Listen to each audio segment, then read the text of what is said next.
Hello বন্ধুরা, কেমন আছো সবাই? আশা করি তোমরা খুব ভালো আছো।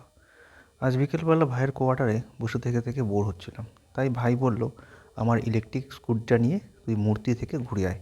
সেই মতো ভাই আমাকে ইলেকট্রিক স্কুটি দিয়ে দিল এবং রাস্তা আমাকে বলে দিল যে কোথায় দিয়ে যেতে হবে। আমাকে বলে দিল লাটাগুড়ি যাওয়ার রাস্তা দিয়ে যেতে হবে এবং যেতে যেতে একটি মোড় পড়বে, সেখান থেকে বাঁদিকে চলে যেতে হবে মূর্তির দিকে। তো আমি ভুল করে অন্য একটি রাস্তাতে ঢুকে পড়ি।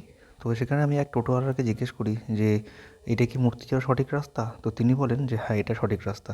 কিন্তু সেই রাস্তাটা ছিল একটু জঙ্গলের মধ্যে দিয়ে এবং ফাঁকা এরিয়ার মধ্যে দিয়ে। এই রাস্তাটা দিয়ে আমি কখনো যাইনি। এই যে এটা হচ্ছে সেই রাস্তাটা, এর মাঝখান দিয়ে যেতে হয়। তো যেতে যেতে হঠাৎ আমি এক ভয়ঙ্কর বিপদের মধ্যে সম্মুখীন হই। তখন সময় ছিল প্রায় সন্ধে সন্ধে, আর কিছুক্ষণের মধ্যে সন্ধে হয়ে যেত। রাস্তাটা ছিল খুব এবড়ো খেবড়ো এবং উঁচু নিচু।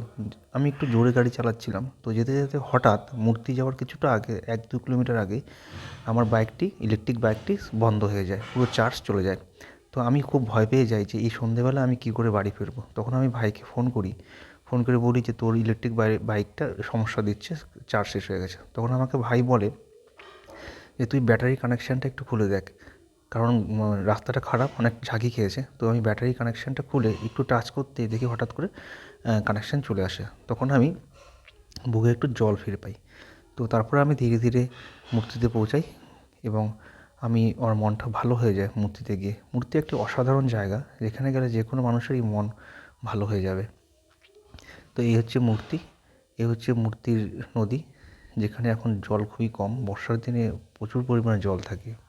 তো তোমরা যারা মূর্তিতে আসোনি, অবশ্যই মূর্তিতে আসবে। তো ভিডিওটি ভালো লাগলে অবশ্যই লাইক কমেন্ট করবে।